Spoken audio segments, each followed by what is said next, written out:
Buen día, chicos. El día de hoy vamos a hablar acerca de el conocimiento como problema filosófico. La intención con la clase es que realicemos un análisis sobre el cambio que se ha generado en el concepto a través, pues, necesariamente de las edades de la historia humana y cómo este mismo cambio también ha generado un cambio en la misma historia. Para ello, entonces, nos vamos a valer de discusiones anteriores que habíamos tenido en el aula, tales como las discusiones sobre la verdad, tales como las discusiones acerca de la lógica, pues porque vamos a tener conceptos que hemos adquirido allá, como el racionalismo, como el empirismo, que ya a este momento nos van a ser útiles para la comprensión del concepto del conocimiento. Vamos a partir que para hablar del conocimiento, vamos a irnos hasta la antigua Grecia y vamos a hablar de Platón y vamos a hablar de Aristóteles. De Platón necesitamos establecer una aclaración importante y es que este hombre se va a encargar de establecer dos conceptos muy grandes. El primero de ellos va a ser la doxa, que hace referencia a la opinión que se genera o que se gesta del mundo sensible, y por el otro lado va a ser la episteme, que básicamente es cómo se captan las ideas o se establecen opiniones verdaderas del mundo de las ideas o del mundo inteligible, ¿vale? ¿Qué es importante aclarar? Es importante aclarar que dentro del mundo sensible nosotros vamos a encontrar entes naturales y artificiales, es decir, situaciones que en constante movimiento se van a encontrar y que estos entes nosotros los vamos a manifestar o los vamos a visualizar o los vamos a comprender tal vez a partir de los sentidos, es decir, de las creencias que nos generan esos sentidos. Eso nos llevaría al pensar que del mundo sensible lo que nosotros vamos a obtener van a ser imágenes. Y de estas imágenes va a venir el concepto de imaginación, que es cuando nosotros intentamos configurar una opinión frente a ese mundo sensible, pero, dice Platón, esa opinión suele tender al error. ¿Por qué suele tender al error? Porque es que el mundo sensible es imperfecto, el mundo sensible es engañoso. Y eso necesariamente lleva a pensar que entonces la doxa o esa opinión sería en primera instancia variable, pues porque el mundo sensible también está en constante movimiento, y por el otro lado sería cambiante, es decir, que no se establecería una línea o una opinión única que se mantenga, sino que generaría multiplicidad. Y recordemos que al final del día Platón va a decir en su teoría de las ideas que el mundo inteligible es donde se encuentra la idea, que es donde está la esencia misma, que es única, es decir, que no puede haber multiplicidad. Ahora, si nosotros nos paramos en el lugar de la episteme, del saber o de la ciencia, va a llamar el episteme, puede ser ciencia o saber verdadero, él va a decir, dentro de este mundo inteligible vamos a encontrar dos cosas específicas, claras e importantes.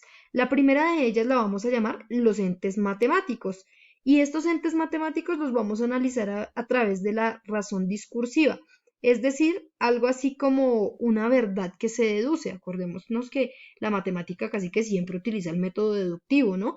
Y por el otro lado vamos a atender, digamos, como concepto las ideas, y las ideas básicamente se van a generar en nosotros como una intuición intelectual. Como intuición intelectual quiero decir que para Platón sí existe una forma en la que nosotros los seres humanos, a pesar de encontrarnos en el mundo sensible, pudiésemos alcanzar algún conocimiento acerca del mundo de las ideas. Y esta captación de ideas, de hecho, se va a llamar reminiscencia. Es decir, la reminiscencia va a ser el proceso mediante el cual el ser humano o el hombre va a pasar a recordar esas ideas que él ya tiene innatas y que lo que necesita es básicamente que se manifiesten. Por otro lado, vamos a hablar entonces del filósofo Aristóteles, quien, como ustedes saben, fue discípulo de Platón y no se encontraba del todo de acuerdo con su maestro. De hecho, para Aristóteles aquello del mundo de las ideas era un poco erróneo, en tanto que él decía, Pues nosotros necesariamente conocemos a través de la experiencia, es decir, a través de los sentidos. La situación en Aristóteles frente al conocimiento va a ser en qué es lo que podemos conocer, que conozcamos o no conozcamos, pues ya vamos a conocer a través de la razón, de la experiencia, dice Aristóteles. Pero vamos a conocer dos tipos de cosas. La primera se va a llamar conocimiento particular y la segunda se va a llamar conocimiento universal. Hay una condición con el conocimiento particular y es que este conocimiento particular necesariamente tiende a ser limitado e imperfecto, es decir, si yo veo una cosa y creo que por esa sola cosa ya conocí, pues voy a estar necesariamente perdido porque me quedan un mundo de cosas por conocer. Repito, recordemos que estamos hablando de una teoría necesariamente de la experiencia. Y por el otro lado, vamos a pensar en que Aristóteles dice, pues también tenemos es que conocer lo universal. Y para conocer lo universal vamos a tener que establecer, digamos que una diferenciación conceptual. La primera va a referirse al concepto de la forma y cuando se habla al concepto de la forma, lo que él quiere decir es que se va a captar qué es la esencia que se comparten en una, digamos que categoría o tal vez qué forma o qué esencia comparten todos los individuos de una misma especie, es decir, él comienza a establecer categorías de ese mundo que está habitando. Acto seguido, el entendimiento entonces es quien se va a encargar de esta situación.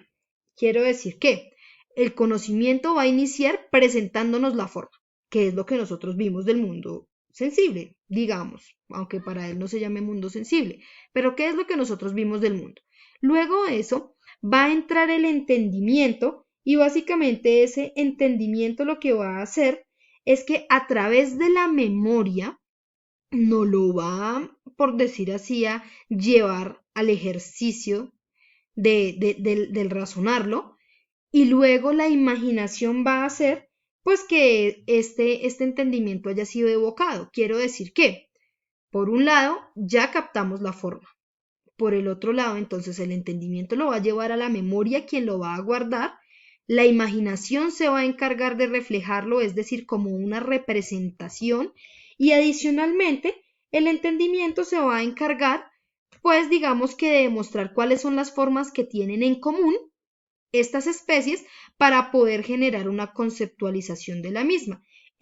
Todo esto se va a dar gracias a algo que él va a llamar la abstracción inductiva. Básicamente esta abstracción inductiva lo que propone es establecer o extraer cuáles son las esencias que habíamos encontrado en la forma, cuáles son las esencias o cuáles son estas formas que son particulares de cada especie, es decir, que comparte cada especie.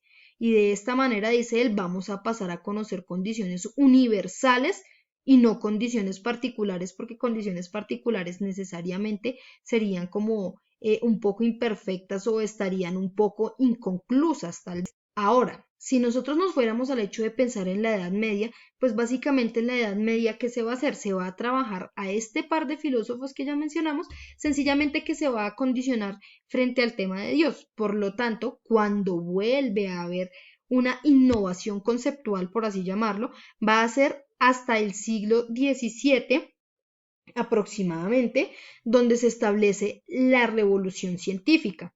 Acuérdense que cuando hablamos de la revolución científica, necesariamente vamos a hablar del método científico, vamos a empezar a establecer la duda como principio universal, vamos a establecer que es necesario establecer evidencias, por ejemplo, y todo este tipo de situaciones que me van a llevar a pensar que a partir del momento el conocimiento es una condición importantísima.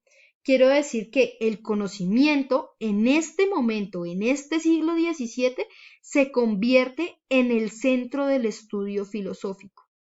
Casi que la filosofía comienza a operar en términos del conocimiento.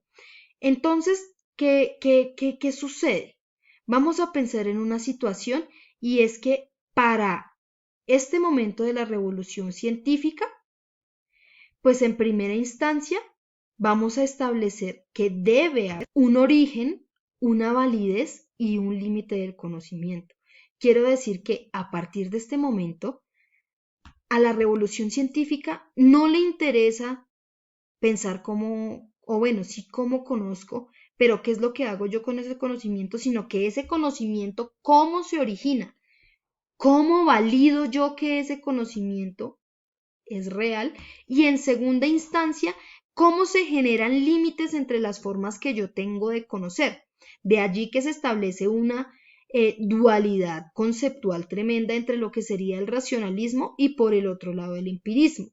Por un lado vamos a tener que el racionalismo se va a desarrollar casi que en la zona continental de Europa y los principales exponentes de esta rama filosófica, por llamarla así, serían Descartes, Leibniz y Spinoza. Y por el otro lado, vamos a tener en Gran Bretaña que se va a desarrollar con una fuerza tremenda el empirismo, con exponentes importantes como Berkeley, Locke y Hume. Para hablar un poquitico más de ellos, vamos a tener que para la filosofía moderna, siempre el conocimiento va a ser exactamente lo mismo y ese conocimiento se va a llamar contenidos mentales, es decir, lo que yo puedo retener en la mente. Contenido mental básicamente es la representación que yo tengo de la realidad, es decir, que necesariamente lo que yo conozca tiene que ser o tener una garantía en la realidad, es decir, debo conocer lo real. ¿Listo? Eso nos lleva a pensar, por un lado, en cómo voy a hacer para obtener conocimiento que sea real. Entonces, pues los racionalistas van a decir que se va a establecer a través de la razón. ¿Y esto a través de qué? Pues ellos van a decir, es que existe una vaina que se van a llamar verdades innatas y las verdades innatas son verdades indudables, algo que yo definitivamente no puedo dudar. Si no, recordemos a Descartes con su cogito ergo sum, ¿no? Pienso, luego existo. Y entonces estas verdades innatas las vamos a llamar axiomas y estos axiomas vamos a sacar más axiomas o más verdades a través del modelo deductivo, que es como lo utiliza la matemática. Por eso, para los racionalistas, toda ciencia debería encargarse de trabajar el modelo deductivo. Mientras que por el otro lado, por el empirismo, pues digamos que lo que se va a decir es, uno, nosotros conocemos a través de la experiencia, punto final, somos una tabla en blanco y todo lo que se nos presenta es lo que vamos codificando, de resto no existe forma de conocer alguna. Dos, eso genera que el método que utilicemos necesariamente sea un método inductivo y eso trae consigo un problema tremendo y ese problema va a ser que fuera de la experiencia no hay nada, es decir, el límite del conocimiento mismo va a ser la experiencia.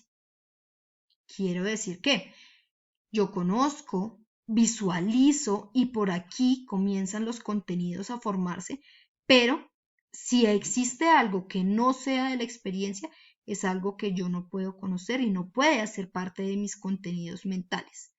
Entonces, en ese orden de ideas, vamos a entender que el conocimiento se genera, digamos que una dicotomía o un movimiento tremendo entre cómo el conocimiento se va a generar o se va a dar gracias a la razón, gracias a cómo genero yo movimientos mentales, o por el otro lado, cómo es que la experiencia es quien me garantiza a mí que yo pueda conocer. Pero ojo, porque yo estoy hablando de lo que voy a conocer, es decir, que el centro del conocimiento es el contenido mental, lo que importa es lo que voy a conocer, no quien conoce, porque se asume que tienen todos, absolutamente todas las personas, la misma condición para conocer.